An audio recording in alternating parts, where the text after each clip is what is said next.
Hello नमस्कार दोस्तों। Welcome to my YouTube channel. दोस्तों, जो रीट मेंस के लिए हमने कंप्यूटर क्वेश्चन की वीडियो अपलोड कर दी है, आज हम इस दूसरी वीडियो में कंप्यूटर से रिलेटेड जो भी क्वेश्चंस और बन सकते हैं उन पर बात करेंगे। तो जो सबसे पहला टॉपिक है जिस पे आज हम बात करेंगे वो है जनरेशन ऑफ कंप्यूटर, यानी आज तक हमारे कंप्यूटर की कितनी जनरेशन आ चुकी है। तो इसमें जो सबसे पहली जनरेशन थी उसमें इलेक्ट्रॉनिक रूप से वैक्यूम ट्यूब का उपयोग करते थे सबसे पहली जनरेशन में, और इनपुट डिवाइस के रूप में हम पंच कार्ड का उपयोग करते थे। लो लेवल लैंग्वेज, पहली जनरेशन में लो लेवल लैंग्वेज का उपयोग किया जाता था। लो लेवल लैंग्वेज यानी असेंबली लैंग्वेज का हम उपयोग करते थे, जिसे लो लेवल लैंग्वेज माना जाता है। और स्टोरेज डिवाइस के रूप में हम मैग्नेटिक ड्रम का उपयोग किया जाता है स्टोरेज डिवाइस के रूप में। इसके साथ ही जो कंप्यूटर की दूसरी जनरेशन है उसमें हम वैक्यूम ट्यूब के स्थान पर जो भी इलेक्ट्रॉनिक डिवाइस में हम पहले जनरेशन में वैक्यूम ट्यूब का उपयोग करते थे, सेकंड जनरेशन में हम ट्रांजिस्टर का उपयोग करेंगे। और जो इनपुट डिवाइस है उसके रूप में हम पंच कार्ड का उपयोग करेंगे। हाई लेवल लैंग्वेज यूज होने लगी थी सेकंड जनरेशन में। और स्टोरेज के रूप में मैग्नेटिक टेप, फर्स्ट जनरेशन में मैग्नेटिक ड्रम और सेकंड जनरेशन में मैग्नेटिक टेप का उपयोग किया जाता था। इसके साथ ही जो तीसरी जनरेशन है दोस्तों, इन जनरेशन से एक न, अगर कंप्यूटर से रिलेटेड कोई क्वेश्चन पूछा जाता है तो जरूर पूछा जाता है भी कौन सी जनरेशन में कौन सा डिवाइस था, या कौन सी इलेक्ट्रॉनिक युक्ति उपयोग की जाती थी, या स्टोरेज के लिए किस चीज का उपयोग किया जाता था। जो तीसरी जनरेशन थी उसमें ट्रांजिस्टर के स्थान पर आईसी का उपयोग किया जाने लगा। आईसी यानी इंटीग्रेटेड सर्किट। आईसी की खोज जेएस किल्बी नामक साइंटिस्ट ने की थी। इनपुट डिवाइस के रूप में इसमें कीबोर्ड और माउस का उपयोग किया जाने लगा, और स्टोरेज के लिए हार्ड डिस्क और फ्लॉपी डिस्क का उपयोग किया जाने लगा। विंडोज ओएस का उपयोग थर्ड जनरेशन के अंदर शुरू हुआ था।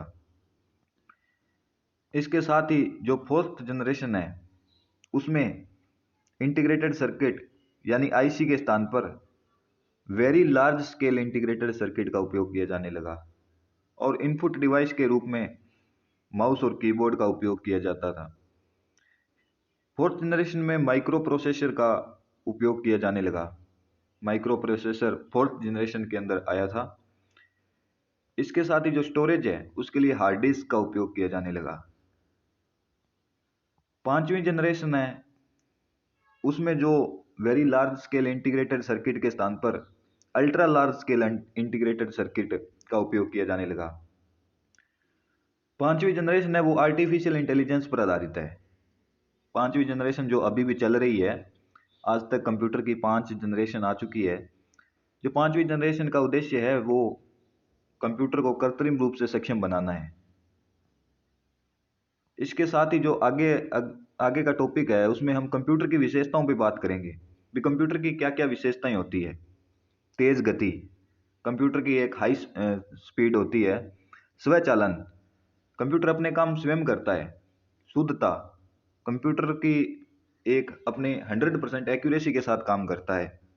सार्वभौमिकता, उच्च संग्रहण क्षमता, अधिक से अधिक डाटा को संग्रहण कर सकता है। कर्मठता, यानी कंप्यूटर काम करते हुए कभी थकान महसूस नहीं करता, अपने काम के प्रति कर्मठ है।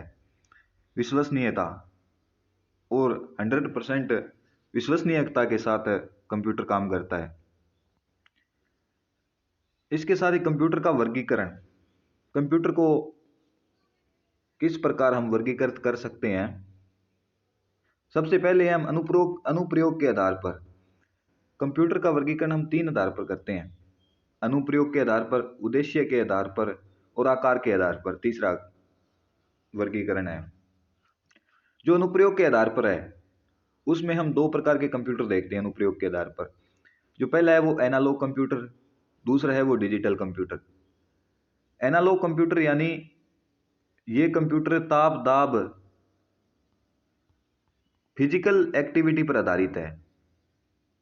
और जो डिजिटल आज के ज़माने में कंप्यूटर है, ये बाइनरी कोड पर आधारित कंप्यूटर है। इनमें बाइनरी कोड का उपयोग किया जाता है। इसके बाद जो उद्देश्य के आधार पर है, उनमें जो है वो पहला है जनरल पर्पज, और जो दूसरा है वो है स्पेशल पर्पज। जनरल पर्पज यानी सामान्य काम के लिए उपयोग किए जाने वाले कंप्यूटर, और स्पेशल यानी इंजीनियरिंग है, साइंटिस्ट, मौसम विभाग के अंदर जो भी कंप्यूटर उपयोग में किए जाते हैं वो स्पेशल पर्पज के लिए यूज किए जाते हैं। और जो तीसरा मैंने बताया, जो तीसरा वर्गीकरण का आधार है वो आकार के आधार पर, आकार के आधार पर कंप्यूटर का वर्गीकरण। आकार के आधार के अंदर जो सबसे पहला है वो है माइक्रो कंप्यूटर। माइक्रो यानी इसके अंदर माइक्रो प्रोसेसर का यूज किया जाता है, इसलिए इसको माइक्रो कंप्यूटर कहते हैं। और जो भारत का पहला माइक्रो कंप्यूटर था वो सिद्धार्थ था। ये क्वेश्चन बहुत बार पूछा गया दोस्तों। इन आकार के आधार पर जो कंप्यूटर है, इनमें यही पूछा जाता है भी कौन सा कंप्यूटर है माइक्रो कंप्यूटर है, कौन सा पर्सनल कंप्यूटर है, या कौन सा मेन फ्रेम कंप्यूटर है। इन एग्जाम्पल के माध्यम से एग्जाम में जो क्वेश्चन पूछे जाते हैं। और जो विश्व का पहला माइक्रो कंप्यूटर था वो एल्टेयर 8800 था, विश्व का पहला माइक्रो कंप्यूटर। माइक्रो कंप्यूटर के कुछ एग्जाम्पल्स हैं, जैसे डेस्कटॉप। डेस्कटॉप एक माइक्रो कंप्यूटर के अंदर आता है। PDA, personal development assistant, palm top, इसके साथ ही नोटबुक, नोटबुक के साथ ही टैबलेट और लैपटॉप, ये हमारे माइक्रो कंप्यूटर के अंदर आते हैं। पीसी, इसके साथ ही ईटीसी, और भी कुछ है जो माइक्रो कंप्यूटर के अंदर आते हैं, यानी जिनमें माइक्रो प्रोसेसर का यूज किया जाता है। जो सेकंड है वो है मिनी कंप्यूटर, और जो विश्व का पहला मिनी कंप्यूटर था वो था पीडीपी 8। और जो तीसरा आता है वो है मेन फ्रेम कंप्यूटर। इस कंप्यूटर जो मेन फ्रेम कंप्यूटर है ना, इसका यूज सर्वर के लिए किया जाता है, यानी बहुत एक बड़े लेवल पर अगर बात करें तो मेन फ्रेम कंप्यूटर का, जैसे मौसम विभाग की जानकारी के लिए, या जो भी वैज्ञानिक है अपने अनुसंधानों में इसका उपयोग करते हैं। IBM 4381, ये एक मेन फ्रेम कंप्यूटर का एग्जाम्पल है। जो ये दोस्तों एग्जाम्पल है इन कंप्यूटर के, ये जरूर याद रखना, इनसे एग्जाम में बहुत बार क्वेश्चन आते हैं। चौथा है work station. Work station computer है, उनका यूज इंजीनियर द्वारा किया जाता है। और जो तीसरा है वो है सुपर कंप्यूटर, जो आज तक का सबसे फास्ट कंप्यूटर है, सबसे तेज कंप्यूटर है, जो सुपर कंप्यूटर को माना जाता है।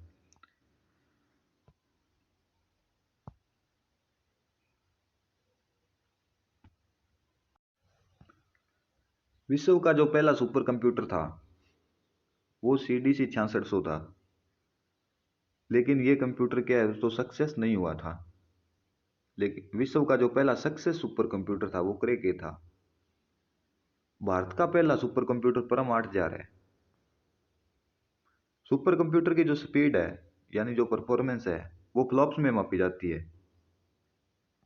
इसके साथ ही आगे का जो टॉपिक है वो है सॉफ्टवेयर। सॉफ्टवेयर दो प्रकार के होते हैं दोस्तों। पहला होता है सिस्टम सॉफ्टवेयर, और जो दूसरा है वो एप्लीकेशन सॉफ्टवेयर। सिस्टम सॉफ्टवेयर भी आगे 4 प्रकार में विभाजित है। पहला है जो ऑपरेटिंग सिस्टम। ऑपरेटिंग सिस्टम वे होते हैं, ऐसे सॉफ्टवेयर होते हैं जो कंप्यूटर के अंदर हार्डवेयर लगे होते हैं, उनका संचालन इन ऑपरेटिंग सिस्टम के द्वारा किया जाता है। जो दूसरा सिस्टम सॉफ्टवेयर है वो है लैंग्वेज ट्रांसलेटर, यानी इसका उपयोग हम हाई लेवल लैंग्वेज को लो लेवल लैंग्वेज और लो लेवल लैंग्वेज को हाई लेवल लैंग्वेज में बदलने के लिए करते हैं। जो तीसरा सिस्टम सॉफ्टवेयर है वो है डिवाइस ड्राइवर, यानी इसके माध्यम से हम एप्लीकेशंस को ड्राइव करते हैं। और जो चौथा सॉफ्टवेयर है सिस्टम सॉफ्टवेयर है वो है यूटिलिटी सॉफ्टवेयर।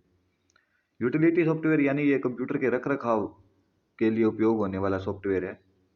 यूटिलिटी सॉफ्टवेयर के एग्जांपल है जैसे MS पेंट हो गया, नोटपैड हो गए, वर्ड पैड हो गया, एंटीवायरस, जो कि कंप्यूटर के रख रखाव के लिए सहायक है।